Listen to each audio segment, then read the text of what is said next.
정말 믿을 수 없는 일이 벌어졌습니다. 한글이 세계 최고의 문자다. 30년 경력의 레이턴 킬로이 교수가 던진 이 선언에 프랑스, 일본, 중국, 인도 각국 학생들이 들고 일어났죠. 하지만 진짜 충격은 그 다음이었습니다. 한글을 가장 위협한 문자가 미국에서 만들어졌다는 사실. 그것도 조선의 세종대왕처럼 왕이 아닌 문맨이었던 한 원주민에 의해서요. 그리고 더 놀라운 건 그 문자가 한글과 너무도 닮아 있었다는 겁니다. 과연 그날 가미실에서는 무슨 일이 있었던 걸까요? 1초 만에 누를 수 있는 좋아요와 구독 버튼을 꼭 눌러주시면 영상 제작에 아주 큰 힘이 됩니다. 저는 미국 출신 하디슨 오렌입니다. 23살의 나이로 하버드 언어학과 석사과정에 입학한 소위 말하는 신동이죠. 어릴 때부터 문자에 이산할 정도로 집착했습니다. 다른 아이들이 공룡이나 우주선에 빠져 있을 때 저는 알파벳의 역사를 파고들었어요. 최초로 글자를 만든 사람은 어떤 생각을 했을까? 이런 질문이 제 머릿속을 채웠죠. 고등학교 때 전국 문법 올림피아드에서 우승했고 대학에선 졸업 전에 이미 고전 문자 연구로 3편의 학술 논문을 발표했습니다. 올해 최연소 수석 졸업한 후 문자학계에 살아있는 전설 레이턴 킬로이 교수의 지도를 받기 위해 대서양을 건넜습니다. 그날은 세계 문자 체계의 이해라는 수업에 전 세계에서 온 엘리트 20명이 모였습니다. 중국 베이징대 수석, 일본 도쿄 특별 자막생, 프랑스 소르본 대학 최우수 졸업생. 최고만 모인 자리였죠. 우리는 이전 학기들에서 이미 한글에 대해 배웠습니다. 세종대왕이 창제했다는 사실, 문자 구조의 과학적 원리, 음소 문자의 특성 등 기본적인 내용은 알고 있었죠. 킬로이 교수는 종종 한글의 체계성을 언급하곤 했지만 그것이 단지 여러 우수한 문자 중 하나라고만 생각했습니다. 시계가 정확히 오후 2시를 가리키다 킬로이 교수가 걸어 들어왔습니다. 그의 저서 글자가 말하는 역사는 42개국 언어로 번역된 베스트셀러였고 문자학을 대중화시킨 장본인이었죠. 안녕하세요, 여러분. 이번 학기 함께하게 되어 기쁩니다. 킬로이 교수의 첫 인사에 강의실은 경외심으로 조용해졌어요. 그런데 곧이어 들려온 선언이 우리 모두를 충격에 빠뜨렸습니다. 지금까지 여러분과 한글을 포함한 다양한 문자 체계를 살펴봤습니다. 오늘부터는 더 깊이 들어가려 합니다. 제가 30년간 연구한 모든 문자 중에서 한글이 최고입니다. 순간 가미실이 얼어붙었습니다. 물론 우리는 한글의 체계성에 대해 배웠지만 세계적인 석학이 최고라고 단정 짓는 건 전혀 다른 문제였죠. 모두가 서로를 쳐다보며 의아한 투점을 짓기 시작했어요. 옆자리에 프랑스 학생 에밀리 드레브는 눈썹을 치켜 올렸고 뒷자리에 중국 학생 천 노이밍은 못 믿겠다는 듯 헛기침을 내뱉었죠. 우리는 한글의 우수성을 인정했지만 최고라는 평가는 너무 극단적으로 들렸습니다. 저도 당혹스러웠어요. 세계의 기준이 되는 라틴 알파벳도 5000년 역사의 한자도 아닌 한글이 최고라니요. 학자로서 그리고 미국인으로서의 자존심이 끌어올랐죠. 저는 망설임 없이 손을 들었습니다. 교수님, 질문이 있습니다. 한글의 체계성은 인정하지만 왜 세계 표준인 영어 알파벳이나 라틴계 문자가 아닌 작은 나라 문자가 최고라는 겁니까? 교실은 숨소리만 들리는 침묵에 빠졌어요. 다른 학생들도 제 질문에 동의한다는 표정이었죠.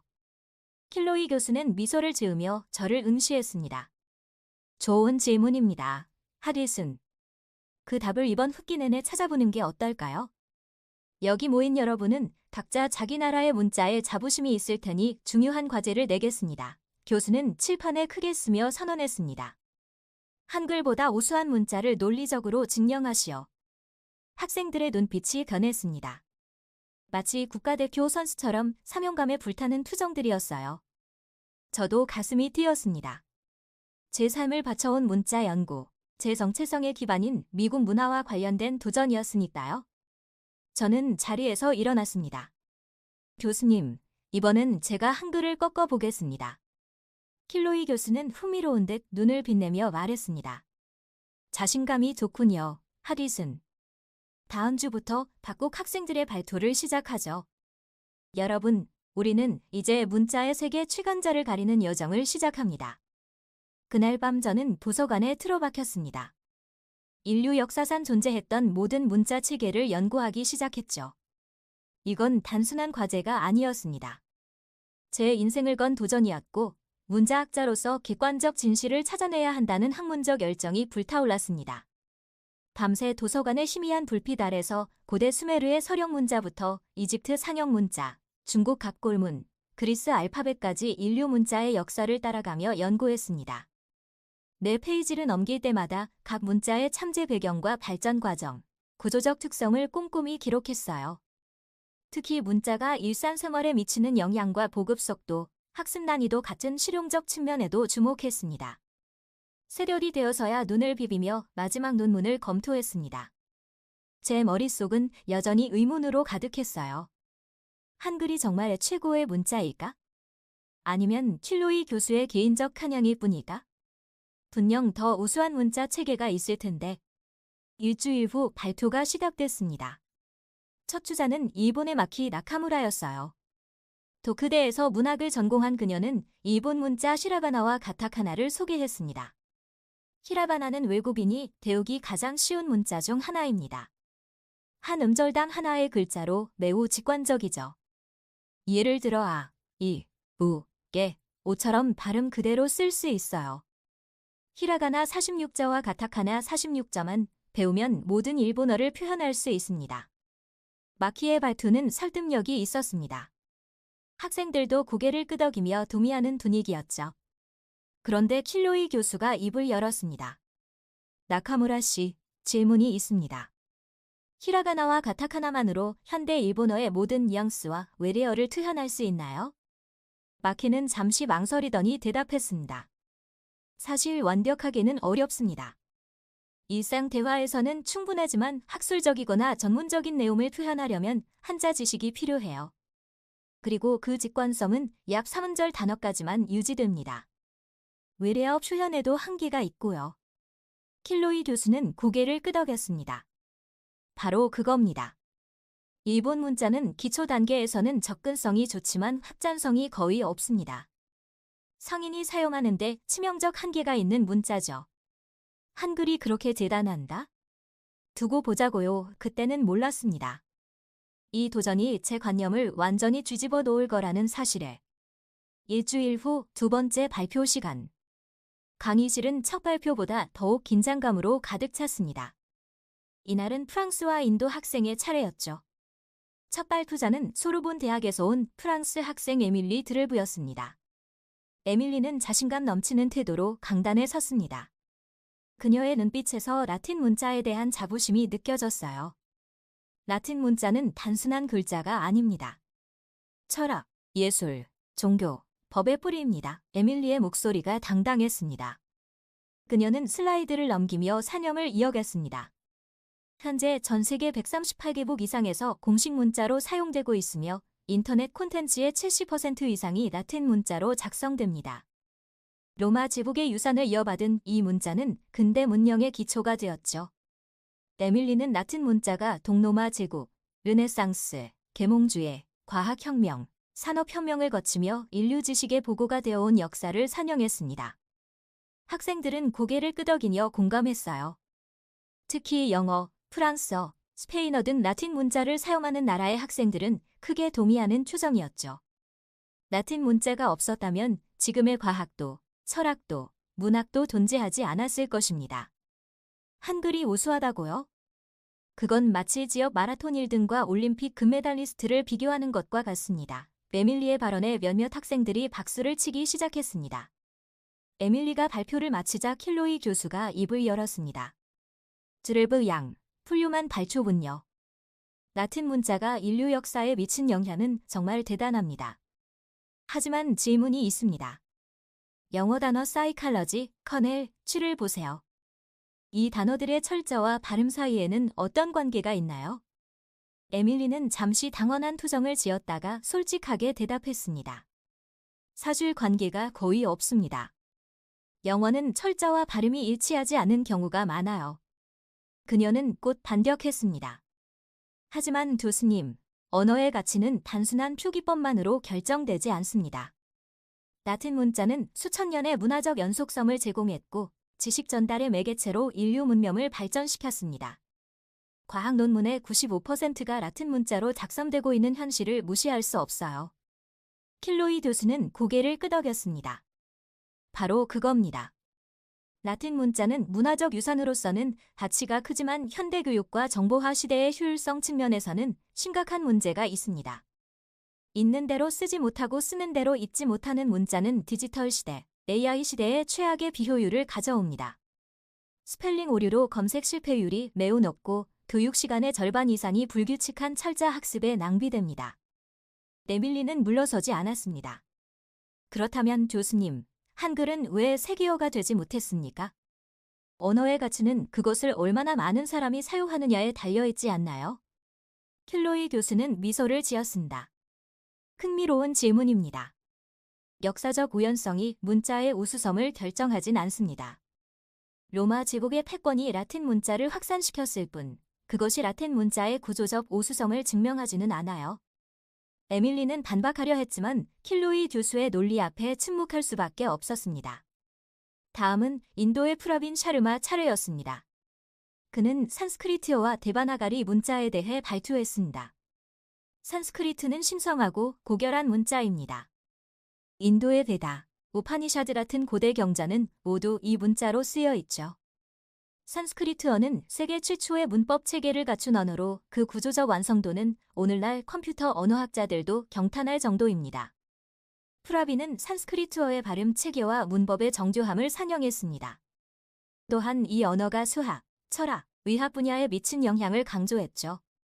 인도의 영적 전통에서 산스크리트는 단순한 의사소통 도구가 아닙니다.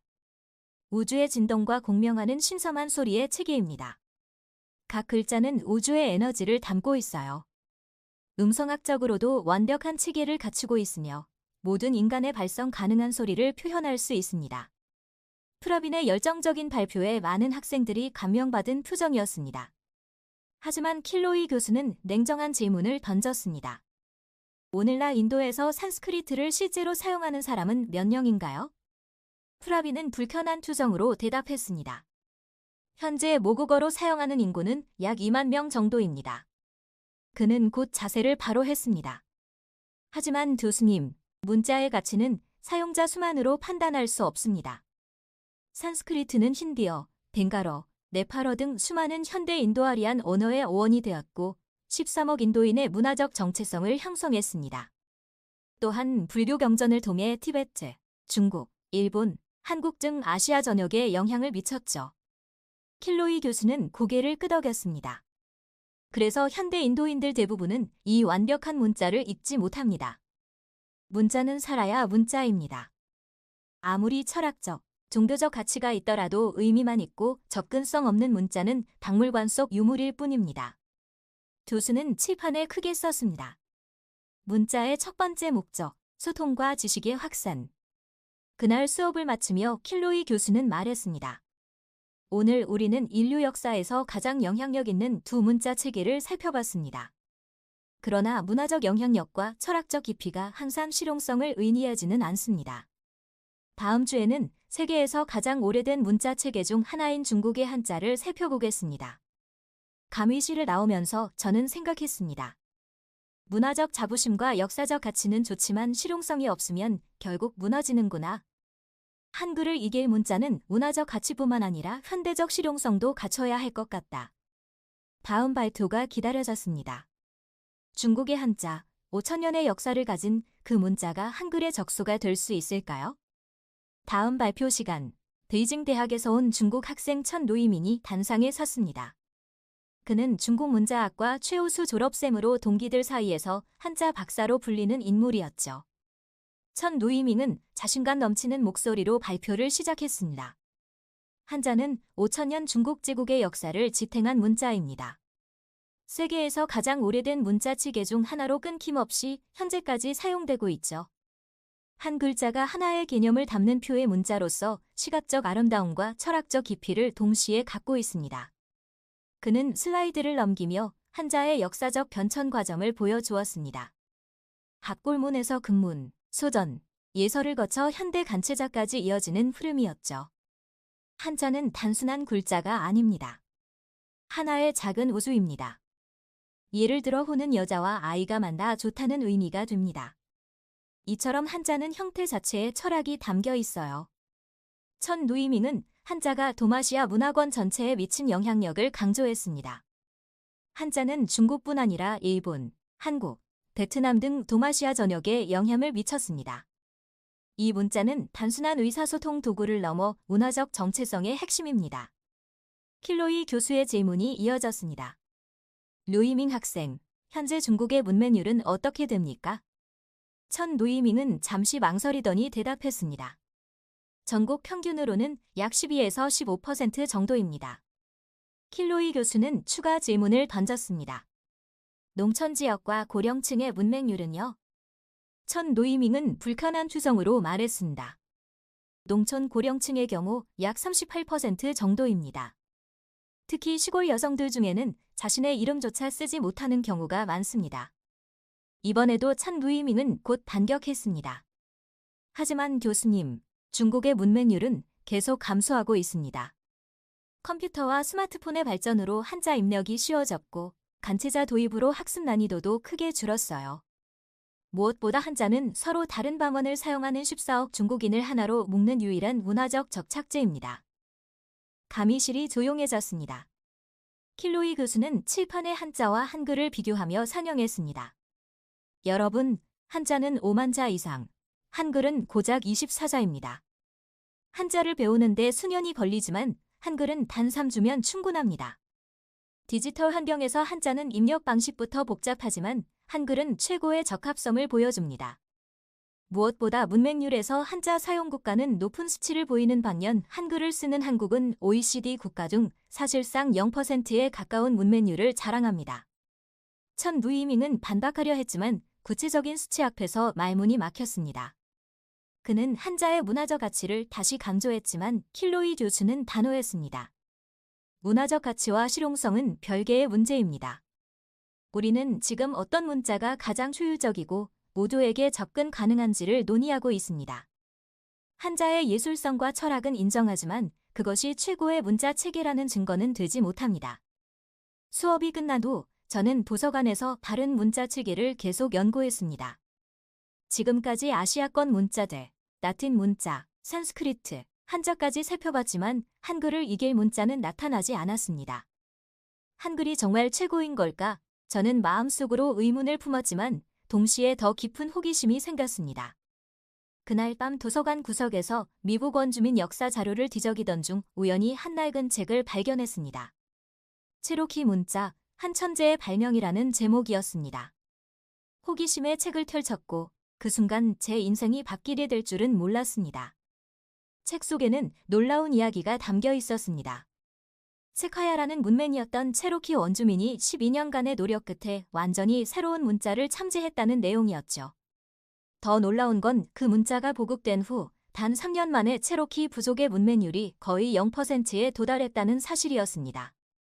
정말 이런 일이 가능할까 의심하면서도 저는 밤새 자료를 찾아보았습니다. 그리고 발견했습니다.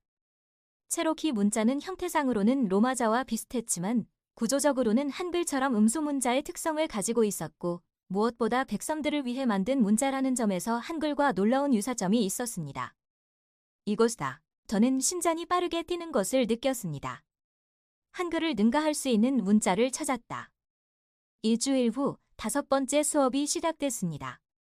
이번에는 아랍어, 히브리어, 그리스어 등 다양한 문자 체계에 대한 발표가 이어졌지만 결과는 비슷했습니다.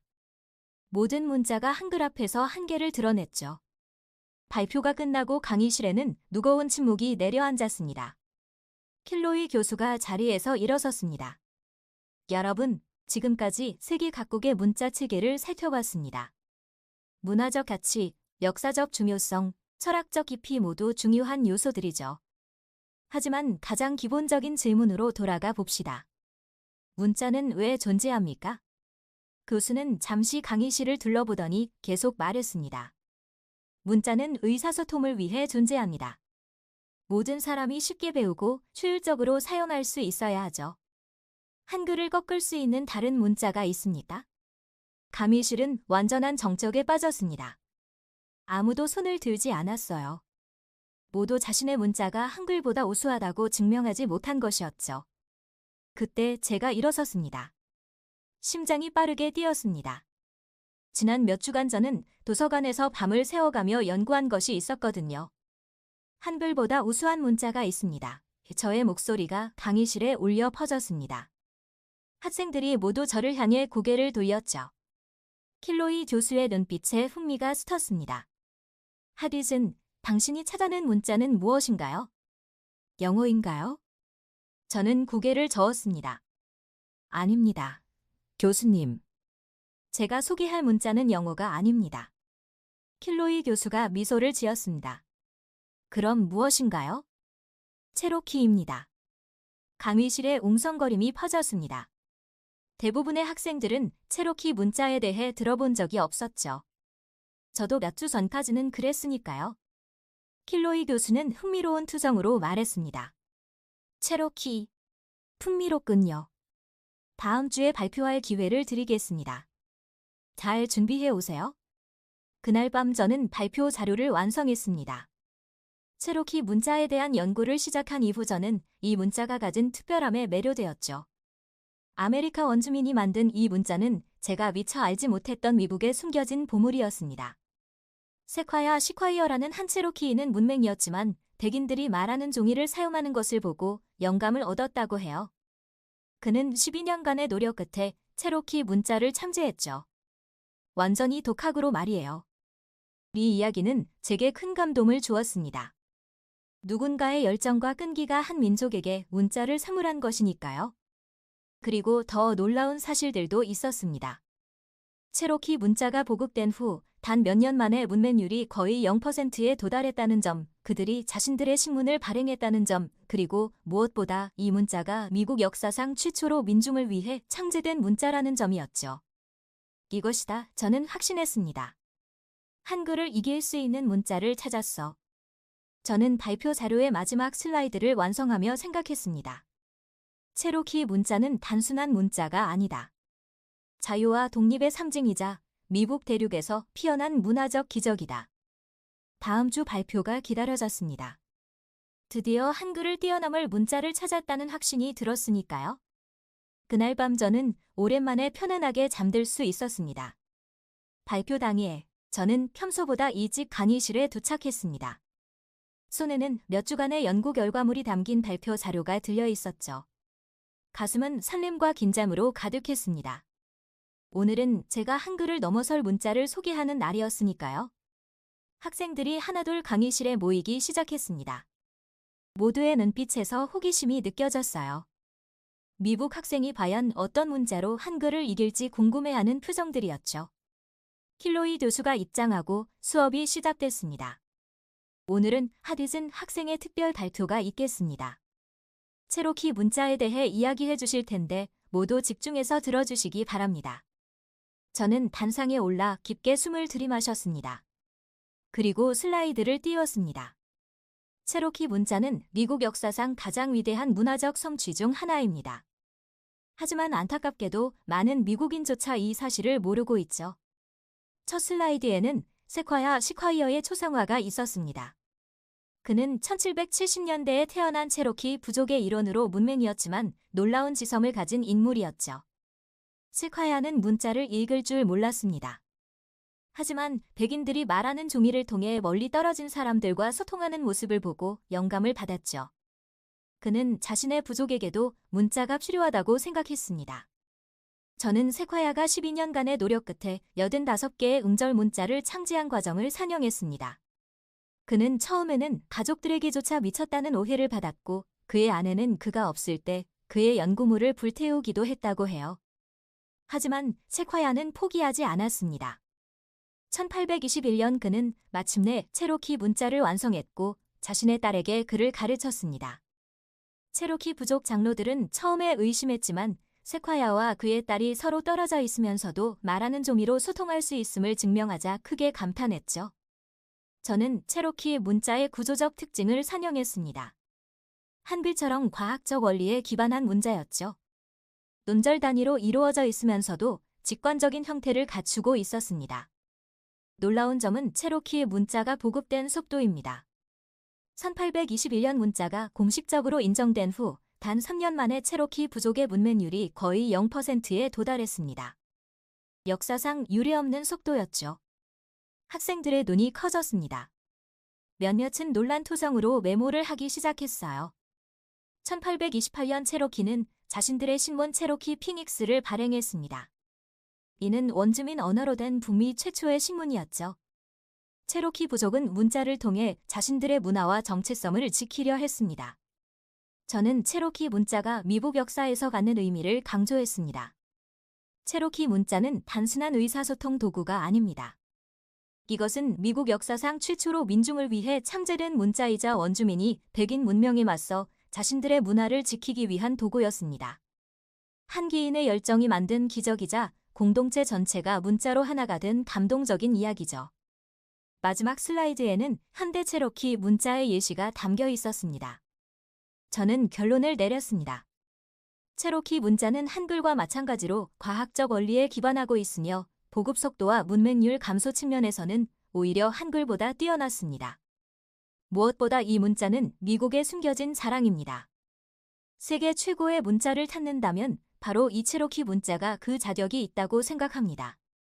발표를 마치자 강의실에 박수 소리가 울려 퍼졌습니다. 몇몇 학생들은 자리에서 일어나 환호성을 질렀고 다른 학생들은 드디어 한글 이겼다. 진짜 감동이다. 라고 외쳤습니다. 저는 그 순간 진심으로 이겼다고 믿었습니다.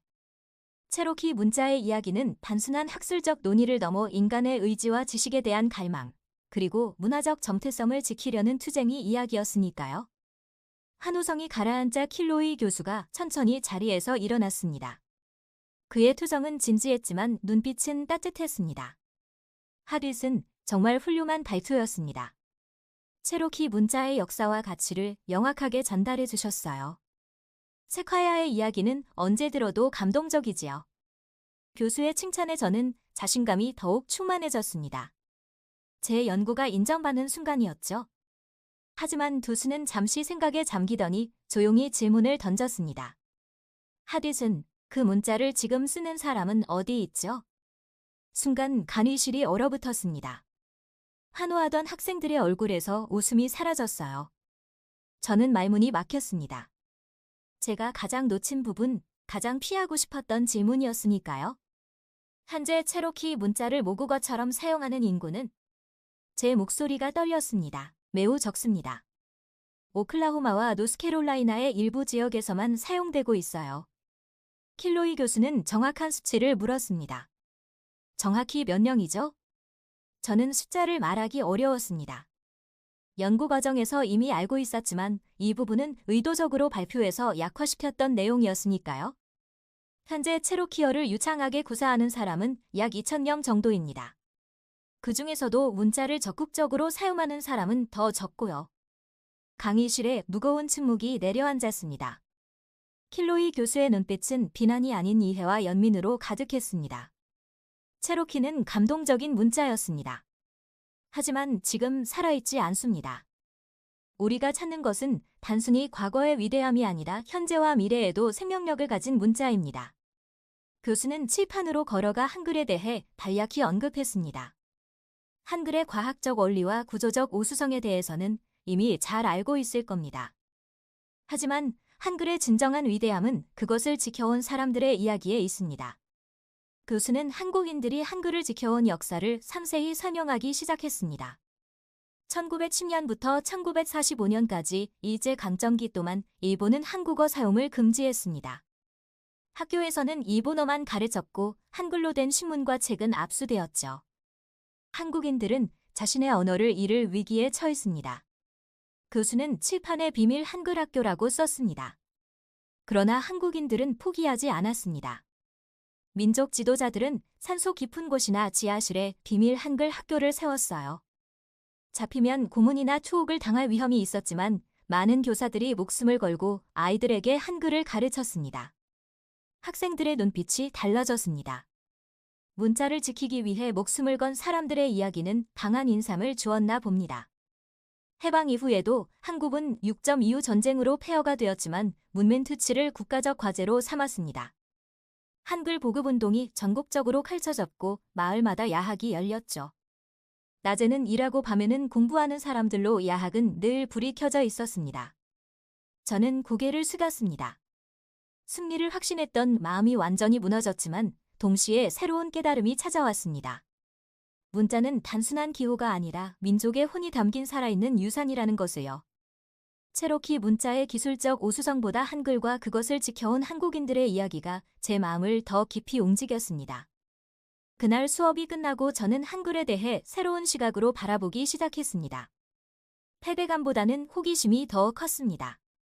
한글이라는 문자가 어떻게 한 민족의 정체성이 될 수 있었는지 그 비밀을 알고 싶었습니다. 수업이 끝난 후 도서관에 가서 한글과 한국의 역사에 관한 책들을 찾아 읽기 시작했습니다. 한글이 창제된 1446년부터 현대에 이르기까지 한글의 역사는 저항과 생존의 역사였습니다. 시간이 흘러 학기가 끝나갈 무렵 킬로이 교수는 마지막 수업에서 특별한 발표를 부탁했습니다. 제가 한글을 배우면서 느낀 점을 이야기해 달라는 것이었죠. 저는 감단에 섰습니다. 이번에는 자신감보다 겸손함이 더 컸습니다. 처음 이 수업을 시작했을 때 저는 라틴 문자의 우수성을 증명하려 했습니다. 그리고 체로키 문자를 발견했을 때는 미국의 자부심을 느꼈습니다. 하지만 이제 저는 깨달았습니다. 문자는 경쟁의 대상이 아니라 이해의 대상이라는 것을요. 저는 한글로 쓴 짧은 문장을 칠판에 썼습니다. 한글은 문자 그 이상입니다. 한글을 배우면서 저는 문자가 어떻게 한 민족의 혼이 될 수 있는지 이해했습니다. 세종대왕은 문자를 통해 지식의 민주화를 이루려 했고 한국 사람들은 그 뜻을 이어받아 오늘날까지 한글을 지켜왔습니다. 이것은 단순한 문화적 자부심을 넘어 정체성과 생존의 문제였던 거죠. 학기가 끝나도 저는 한국 교환학생 프로그램에 지원했습니다. 한국에서 직접 한글의 역사와 현대적 의미를 연구하고 싶었거든요. 지금 저는 서울에서 6개월째 지내고 있습니다. 거리마다 한글로 가득한 단판들, 스마트폰으로 한글을 빠르게 입력하는 사람들, 학교에서 한글을 배우는 아이들의 모습을 보며 매일 새로운 발견을 합니다. 한글은 정말 특별합니다. 과학적 원리와 철학적 깊이를 갖추었을 뿐만 아니라 그것을 지켜온 사람들의 헌신과 사랑이 담겨 있는 문자니까요. 이제 저는 자신 있게 말할 수 있습니다. 세종이 만들고 백성이 지켰고 이제 세계가 배우는 문자 한글은 대한민국의 자존심입니다. 그리고 저는 그 여정의 일부가 되어 자랑스럽습니다. 오늘의 사연은 여기까지입니다. 글자를 만든 나라는 많았지만 그걸 모두의 것으로 끝까지 지켜낸 나라는 단 하나, 우리는 그 나라의 국민입니다.